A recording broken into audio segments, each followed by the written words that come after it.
Today's movie is Tormented, the 1960 horror movie directed by Bert I. Gordon and written by George Worthing Yates. It stars Richard Carlson, Susan Gordon, Lugene Sanders and Vera Marsh. After jazz pianist Tom allows his ex-girlfriend to fall to her death from a lighthouse while she's trying to sabotage his impending wedding, he begins to be haunted by her very buxom ghost. I didn't really know what to expect from Tormented.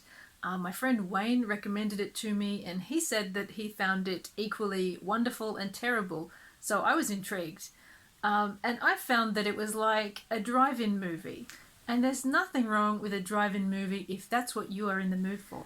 Yes, this is a low-budget B picture, and yes, there are a lot of things in it that you could make fun of or have a laugh at. But there are also things in it which are kind of great. So, admittedly, there are some silly things in this movie or things that do, give you an unintended laugh. The first one was the opening shot of the island, which I actually thought looked identical to the shots of Gilligan's Island in Gilligan's Island. I'm not sure if it's the same, but it really looks the same. There is a pretty clunky bit when Paul hears a bird, a seagull calling, and it's very obviously a person pretending to make a seagull sound. Most of the shots of the lighthouse look like a kind of poorly executed process shot. When Tom sees the disembodied head of his buxom ex-girlfriend, who's now a ghost, it's very obviously just a mannequin head, and they don't really make any attempt to disguise this. That's pretty clunky too.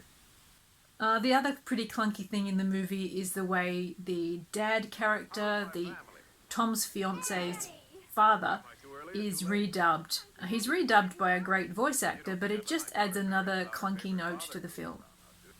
But for all the silly things in the film, there are also some pretty interesting things which make it worth a watch. This is a ghost story that takes place on a holiday island.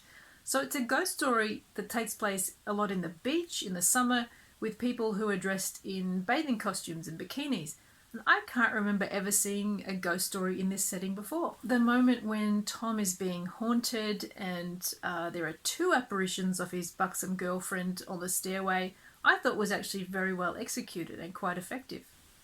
Likewise, when the ghostly ex-girlfriend manifests as a disembodied hand in order to steal the wedding ring that's intended for Tom's fiancée, the hand appears under the piano while the little child is reaching around under the piano trying to find the ring, and this is a pretty creepy sequence.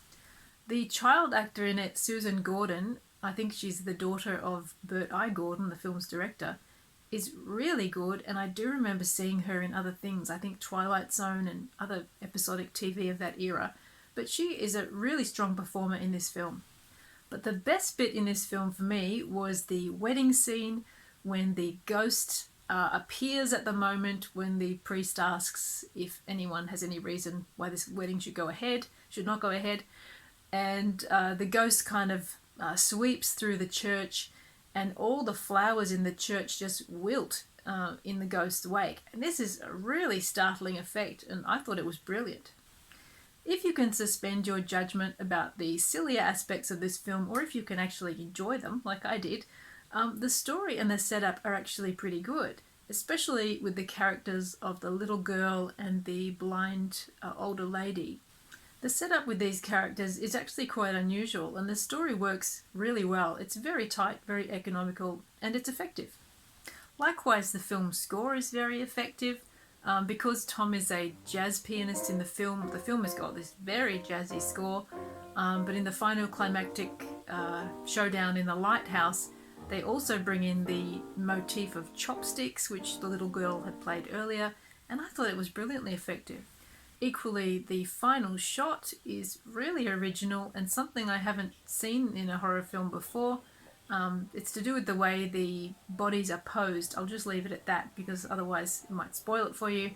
But very clever, and really it worked well. For a B movie, Tormented does seem to have aspirations. They are trying to do something here which a bigger budget movie might have executed more successfully. Tormented is flawed, yes, it's limited by its budget, But if you can lighten your expectations and view this as something like a trip back to a 1960s drive-in, you might find enough things to enjoy and to be surprised by in this film to make it a pretty enjoyable watch. I think we can smile or laugh at the sillier things in this film and still appreciate what it gets right, which is actually quite a lot. I found this movie quite an enjoyable way to spend an hour and a half. It's not too taxing, it's not too heavy, it won't upset you like some, nasty horror films can. I would describe this as drive-in horror light. It's like a fast food meal, and sometimes you're just in the mood for a fast food meal.